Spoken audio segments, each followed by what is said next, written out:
Singapore was supposed to be Ferrari's moment to shine, but instead it turned into a nightmare that has shaken the team to its core. Lewis Hamilton and Charles Leclerc were left stunned, furious, and openly fuming after a shocking strategy decision that nobody could believe. Radios lit up with anger, the paddock buzzed with confusion, and fans were left wondering, how could Ferrari make such a mistake at such a critical stage of the race? The drama that unfolded has consequences far beyond this Grand Prix, and the tension inside the team is reaching boiling point. Watch closely until the very end, because the truth behind this disastrous call may be even more explosive than you think. Subscribe to stay informed about the latest Formula One news. Lewis Hamilton and Charles Leclerc are consumed by a level of outrage that has rarely been seen within the walls of Ferrari, their fury so intense that it seemed to ripple through the team's entire operation. What was meant to be a defining opportunity for the Scuderia to reclaim pride and demonstrate true resilience on one of the toughest and most glamorous circuits on the calendar instead dissolved into an unmitigated disaster, exposing weaknesses so glaring that neither of their star drivers could conceal their disgust. Under the piercing glow of the Marina Bay floodlights, a weekend that began with hope, energy, and the promise of redemption collapsed into another shambles, and this time the emotions could not be hidden behind the usual corporate smiles or vague post-race platitudes. The Tifosi, accustomed to years of suffering from botched strategies and catastrophic miscalculations, watched as their heroes unleashed frustration that poured from every gesture, every word, and every glance at the pit wall. This was no routine disappointment. It was a moment of rupture, a breaking point where the driver's patience visibly snapped. Hamilton, who had walked into Singapore with the unmistakable aura of a man revitalized, exuded sharpness from the first practice session. His body language carried the confidence of someone convinced that he could finally carve his way back to the front of the grid. Each lap in free practice spoke of precision and hunger, his feedback to the engineers crisp, his tone suggesting he had rediscovered the spark that once made him untouchable. Everything about his demeanor indicated belief that a big result was within reach. Yet when it mattered most, as qualifying reached its decisive phase, Ferrari unraveled in the most humiliating fashion. What unfolded was almost surreal. Hamilton sat motionless at the end of the pit lane, engine cut, momentum evaporating as his tires bled away their precious temperature. Every second he remained stranded felt like an eternity, draining the life out of what could have been a lap for the ages. By the time he was finally released, the window had slammed shut, his grip on rhythm destroyed, his chance of a front-row slot obliterated. At a circuit as unforgiving as Singapore, where track position dictates the very course of the race and tire temperature is the knife edge between triumph and irrelevance, the negligence was nothing short of scandalous. His fury burst through the radio waves, a stinging cocktail of disbelief and venom. The words were simple but devastating. He could not fathom how such a fundamental error had been allowed to happen. And then came the blow that cut deepest, the pointed comparison to Mercedes. Hamilton's voice carried a weight that only he could deliver, a reminder that during his years with his former team, such operational basics were sacred, untouchable, executed with military precision. To endure this level of incompetence at Ferrari, repeated blunders on issues so elementary, was beyond infuriating. It was humiliating for a seven-time champion who knows the difference between professionalism and chaos. His patience has been stretched to breaking point, and in Singapore, his anger made clear that he no longer has tolerance for being let down on the simplest of fundamentals. Leclerc, often more restrained and cautious with his words, mirrored that same raw indignation. His frustration was evident in the tightness of his jaw, the heaviness of his movements, the unmistakable exhaustion of a man who has been here far too many times before. His qualifying session was compromised by laps launched at the wrong moments, ill-timed instructions that left him tangled in traffic, and strategic calls that felt reactive rather than decisive. By the end, the mask had slipped. In front of the cameras, he spoke with a sharpness that betrayed years of pent-up exasperation, his tone resonating with the pain of giving everything on track only to have it dismantled by those meant to support him. The garage atmosphere was suffocating in the aftermath. Mechanics avoided the eyes of their drivers, engineers whispered in corners, and the typical Ferrari bravado that fills the paddock shrank into uneasy silence. Even the fans sensed it, the waves of frustration radiating from their idols hitting them in the stands. They had seen errors before, but this was different. It was public, raw, unfiltered, a unified rebellion from within. The problem was no longer an isolated blunder. It was a systemic rot, a pattern of indecision and disorganization that has corroded the team's credibility. What makes the fallout even more explosive is the context. Hamilton did not join Ferrari to relive the nightmares of wasted potential. He came to reignite his pursuit of glory, to cement his place in history by proving he could lift the Scuderia back to the summit. Leclerc, loyal and enduring, has suffered through seasons of mismanagement, holding on with the hope that one day Ferrari would deliver him the tools to fight. But in Singapore, both of them reached a threshold where hope gave way to rage. Their anger was not performative. It was the voice of two men tired of watching opportunity after opportunity slip away because of failures behind the pit wall. The cracks within Ferrari have widened into chasms. For Hamilton, the message was unmistakable: his days of quietly enduring incompetence are over. For Leclerc, his loyalty has been tested to the point of breaking. And for the Tifosi, Singapore was a brutal reminder that passion cannot mask dysfunction forever. The anger of their drivers has stripped away the last layer of patience. What began as a weekend of optimism has become a symbol of fracture, a warning that unless Ferrari can transform its culture of errors, it risks losing not just races, but the very faith of the champions who drive for them. On the other side of the garage, Charles Leclerc's fury detonated with a force that shook the very air around him. A storm of frustration that had been building from the opening laps of qualifying until it could no longer be suppressed. What he experienced on track was not simply a difficult car, it was a monster disguised as a machine, an unstable and erratic creation that betrayed him at every corner. The SF-25 snapped violently under acceleration, twitched nervously when he tried to guide it through the bends, and felt so out of balance that at times it bordered on undrivable. Lap after lap he fought against it, pouring every ounce of skill and concentration into taming something that seemed determined to fight back, until the final session ended and he reached the breaking point. When the checkered flag waved and the realization set in that he would line up only 7th, the frustration erupted with volcanic intensity. He pounded his steering wheel with both fists, the cockpit trembling from the impact, while his helmeted scream reverberated across the radio waves, a roar filled with rage, disbelief, and despair. His voice carried more than anger, it carried humiliation, the bitter taste of being let down yet again by a car that should have been his weapon but instead felt like a trap. On this particular circuit, where overtaking is notoriously limited and starting positions dictate destiny, lining up in the middle of the pack was equivalent to signing away any chance at glory. He knew the reality: Sunday would not be a battle for victory or even the podium, but a long and painful chase stuck behind rivals, forced to watch their exhausts as opportunities slipped further away.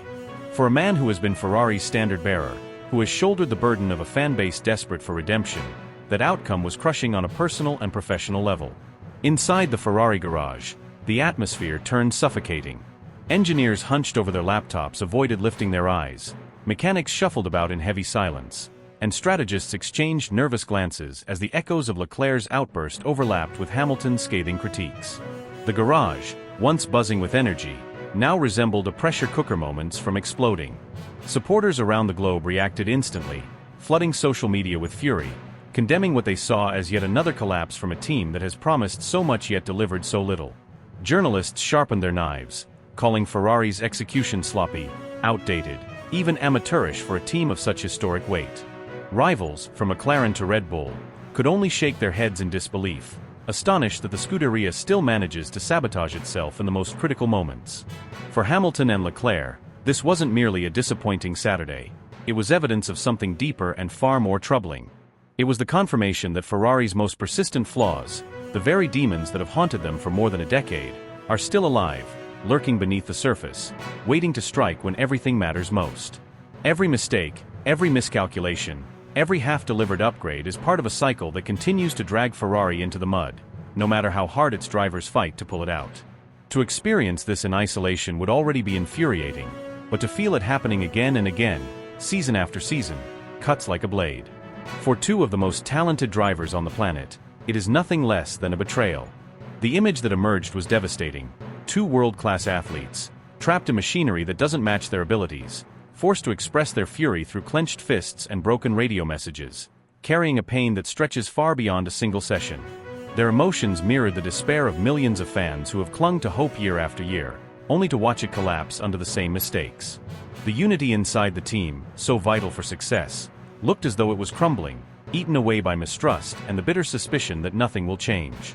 The sense of optimism that once hung in the air, the belief that this season might finally be the turning point, evaporated in an instant, replaced by doubt and resentment. As Sunday approaches, the reality is brutal. Ferrari is teetering on the edge of another wasted year, another cycle of disappointment that could fracture the team from within. The rage of Hamilton and Leclerc is more than personal. It is a warning flare, a signal to the world that unless a transformation arrives not tomorrow, but now, their hopes of resurgence will not just fade quietly. They will vanish completely, consumed by the same shadow that has haunted Ferrari for far too long, leaving only frustration, regret, and the haunting question of how such a legendary team continues to find new ways to fall apart. The downfall struck with even greater force because the expectation had been carefully built over the weekend, creating a sense of belief that Ferrari might finally be on the verge of a genuine breakthrough. The early signs were far from discouraging. In the practice sessions, the Scarlet machines carried an edge that caught attention. Not a commanding superiority that would intimidate the entire grid, but a competitiveness that hinted they could stand toe-to-toe with the leading teams if everything aligned. The energy within the garage felt different, more charged, less burdened by the weight of past disappointments. Lewis Hamilton, still adjusting to life at Maranello but radiating the aura of a champion, spoke with a kind of clarity that demanded attention. He insisted he felt sharp, almost rejuvenated, claiming the car gave him the sensation that he could push it hard, extract time, and go head-to-head with the favorites. His conviction stirred curiosity and excitement across the paddock. Charles Leclerc, on his side of the garage, didn't hide his optimism either. His early pace in the first practice session offered further evidence that the SF25 had genuine potential. He looked assured, precise, and for a moment, the Ferrari appeared balanced enough to cause real discomfort to their main rivals. Fans watching from grandstands and screens around the world let themselves believe that this could finally be the turning point, the moment when Ferrari transformed early flashes of brilliance into concrete results. But as qualifying unfolded, the delicate hope dissolved into chaos. What happened to Hamilton was not just a setback, it was a public spectacle of mismanagement. He sat in the garage as the clock ticked down, his car perched uselessly while precious seconds drained away. Tires, which in Singapore demand the most careful attention, bled away their heat, losing the very life needed to generate grip. By the time Ferrari released him, the damage was irreparable. Out on track, he attempted a lap, but the effort was hopeless, doomed before it had even begun. The lack of grip was visible in every corner, and over the radio, his voice carried a tone that cut through the night air, a mix of disbelief, frustration, and the raw sting of betrayal. For Hamilton, who had spent years at Mercedes in an environment where operational errors of this magnitude were virtually unthinkable, the moment was jarring. For the paddock, it was a reminder of how easily Ferrari's long-standing flaws can unravel their own chances. Leclerc's fury was born from something even more fundamental. Where Hamilton's undoing was strategic, Leclerc's frustrations were mechanical, buried deep within the very foundation of the car he was forced to drive. After FP1, Ferrari's engineers, consumed by concerns over plank wear, made the decision to raise the ride height. It might have been intended as a precaution, but in reality it crippled the car's balance. Overnight, the SF25 transformed from a sharp, composed machine into a twitchy, unstable creation that could no longer be trusted. The rhythm he had felt earlier evaporated, replaced by nervousness on corner entry, unpredictable behavior mid-turn, and an overall instability that left him constantly fighting for control. He later admitted the car simply never felt the same from that moment onward, as if something essential had been stripped away. When the crucial qualifying session arrived, those problems became impossible to mask. Instead of attacking the circuit with confidence and aggression, he was forced into survival mode, wrestling a machine that wanted to go everywhere except where he pointed it. The frustration was visible in his body language, in his words after climbing out of the cockpit, and in the way his eyes betrayed a sense of devastation. For Ferrari supporters, the heartbreak was sharper precisely because the dream had felt within reach. The team had shown glimpses of a competitive edge, and Hamilton and Leclerc had spoken with a belief that had not been heard in months. Yet in the space of a single night, all of it collapsed. The strategy failures, the engineering miscalculations, the familiar self-inflicted wounds that have haunted Ferrari for so long. What should have been a weekend of progress became another painful chapter in their story, leaving fans, drivers, and even neutral observers shaking their heads, wondering how a team with so much history, talent, and potential can still find ways to sabotage its own chances. The irony hanging over Singapore could not have been more merciless, and it felt as though fate itself was mocking Ferrari in front of the entire world. Mercedes, the team widely expected to falter because of the savage bumps, the suffocating humidity, and the heat that tests every weakness of both machine and driver, somehow delivered perfection. George Russell, against all predictions, unleashed a lap of precision so sharp it sliced through the tension of the night, claiming pole position with a kind of authority that reminded everyone why Mercedes has always been the standard of discipline and excellence. Cameras captured his celebration as if it were a coronation, the silver arrows proving once again that when the fundamentals are in question, they always rise above the chaos. Meanwhile, Ferrari were left stranded, their cars buried in 6th and 7th, a placement that felt less like bad luck and more like the painful confirmation that their problems are structural, deep-rooted, and unrelenting. For Lewis Hamilton, the contrast could not be more torturous. Watching his former team, a team that had defined an era by doing the basics flawlessly, now thriving again while he languishes in red, was a dagger to the heart. He knows what it feels like to be backed by a machine that never falters in strategy, never forgets the essentials, and never collapses under pressure. At Ferrari, however, those basics seem perpetually out of reach. Each error, each hesitation, each clumsy miscalculation is a reminder that he traded certainty for chaos. The bitterness in his expression told the whole story. This was not just a poor qualifying, it was a mirror reflecting his decision, and it was almost unbearable. For Charles Leclerc, the wound was deeper still. His devotion to Ferrari has been absolute, his loyalty unquestionable, yet time and time again he is rewarded not with glory but with anguish. Each passing race is another reminder that while rivals march forward with clear direction and ruthless execution, Ferrari remains shackled by indecision and fragility. What makes it worse is the humiliation of knowing that his raw talent is there, visible to everyone, but endlessly trapped in machinery that betrays him when it matters most. His body language radiated frustration, the sag of his shoulders, the clenched jaw, the haunted look of someone who knows he is wasting his prime years fighting a losing battle against incompetence dressed up as heritage. The fury beyond the circuit was instant and volcanic. Social media transformed into a battlefield of rage, timelines flooded with accusations and disbelief. Fans who had endured enough heartbreak already unleashed their fury with venomous precision. They condemned the decision to keep Hamilton out on worn tires when the strategy demanded otherwise, ripping apart the pit wall for leaving him exposed like prey. They vented at the shambles of Leclerc's setup, a car that seemed to crumble under its own weight the moment the pressure intensified. Thousands of voices demanded someone at Maranello step forward and take responsibility, but silence only made the anger louder. The consensus was clear. Two of the most extraordinary drivers in modern Formula One had once again been sabotaged by a team incapable of matching their brilliance. When Frédéric Vasseur, Ferrari's team principal, finally attempted to explain, his words landed like sparks on dry tinder. He pointed to the evolution of the track, suggesting that changing conditions and unpredictable grip shifts had conspired against their strategy. But the excuse fell flat, instantly torn apart by commentators and fans alike. To many, it was nothing more than another layer of deflection, another attempt to cloak disaster with technical jargon. The backlash intensified. Rather than softening the criticism, his remarks deepened the conviction that Ferrari are lost in their own excuses, unable to admit that the core of their problem is not luck or weather but execution itself.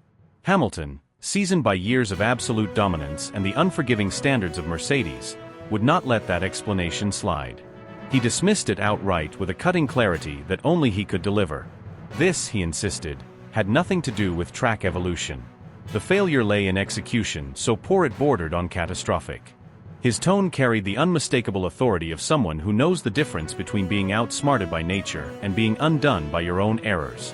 To him, Ferrari's collapse wasn't a matter of being caught out by conditions, it was proof of systemic chaos. Leclerc, stripped of patience and diplomacy, went even further.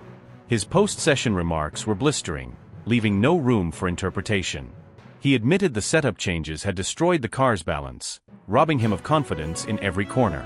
The car was crippled before the race had even begun, and no carefully chosen words could conceal that truth. His candor was brutal, a public acknowledgement that the very decisions made within his own garage had sabotaged him beyond repair. There was no way to disguise the damage, no narrative to shield the reality. Ferrari had undone themselves yet again. The fallout was immediate and unrelenting. Commentators dissected every detail with a mix of disbelief and resignation, while fans demanded to know how long such cycles of failure could continue before breaking the spirit of even the most loyal drivers. For Hamilton, the situation underscored a haunting question about his future. For Leclerc, it was another crushing chapter in a saga of loyalty betrayed. And for Ferrari, it was a night that symbolized the growing chasm between their glorious past and their stumbling present, a chasm that no excuse, no explanation, no desperate justification could bridge. The broader picture only deepens the wound and makes Ferrari's downfall sting even harder, especially for Lewis Hamilton, who abandoned the security of Mercedes to gamble on what was advertised as the rebirth of the most iconic team in Formula One. He walked away from a fortress of stability, a machine of perfection, to embrace the dream of glory in scarlet red. Yet the reality confronting him is painfully familiar: confusion on the pit wall, indecisive strategies, and an atmosphere where chaos triumphs over clarity. Meanwhile, his former squad, the one he left behind, operates with a cold, surgical precision, executing every move flawlessly, celebrating pole positions, and reminding him of the excellence he once commanded. For Hamilton, it must feel like watching his own reflection in reverse, his past triumphs mirrored in Mercedes' continued strength, contrasted with the unraveling mess he has willingly immersed himself in. His expression in the paddock, the slight shake of his head, the tightened jaw, tells the story of a man questioning whether he sacrificed certainty for illusion, whether the dream of Ferrari was ever worth abandoning a dynasty. Charles Leclerc, the driver once paraded as Ferrari's golden child, the devoted figure who embodied loyalty and hope for the Tifosi, no longer hides his inner turmoil. His radio messages are volcanic, spilling over with rage, every word heavy with frustration, every pause charged with resentment. His gestures after climbing out of the car, the glances thrown toward the engineers, the sharp tone in post-race interviews, they all expose a man reaching the breaking point. Once celebrated as the cornerstone of Ferrari's future, he now appears trapped in a cycle of false dawns and empty promises. The paddock senses it. The whispers in rival motorhomes grow louder. Other teams, other drivers, smirk at Ferrari's implosion, smirk at the irony of watching talent suffocated by incompetence. For the Tifosi, it is heartbreak without end. They fill the grandstands in red, wave flags with trembling hands, chant with unshakable passion, yet walk away with heavy hearts, crushed again by the realization that love for Ferrari too often means enduring betrayal dressed in tradition. To finish 6th and 7th at Singapore is not merely a disappointment, it is degradation. On this narrow street circuit where overtaking is nearly impossible and qualifying dictates destiny, Ferrari effectively threw their weekend away before the starting lights illuminated. It was not defeat at the hands of superior rivals, it was self-inflicted failure. For Hamilton, this collapse feels like a cruel trick, as though the universe is punishing him for daring to believe in a new chapter. For Leclerc, it is the slow torture of watching his prime years dissolve into wasted opportunities. For the fans, it is humiliation, another dagger in the heart from the team they idolize. And when Frederic Vasseur addresses the press, his words sound like echoes bouncing off empty walls, devoid of conviction, devoid of belief, the promises of transformation evaporating into nothingness. All of these elements, Hamilton's disbelief, Leclerc's fury, the Tifosi's disillusionment, the hollow reassurances from leadership, collide into one undeniable truth: Ferrari sold the idea of revolution, but continues to deliver catastrophe. The Marina Bay circuit, bathed in bright lights and shadows, has revealed the cruel reality yet again. Instead of a spectacle of redemption, it has become a theater of despair. Unless fate intervenes with something extraordinary, this Grand Prix will be remembered not for heroics or celebration, but for anguish, betrayal, and fury. It will stand as the weekend when Hamilton's leap of faith looked like folly, when Leclerc's loyalty appeared shattered, and when Ferrari confirmed yet again that their greatest adversary has never worn the colors of Mercedes, Red Bull, or McLaren. Their true enemy lies within themselves.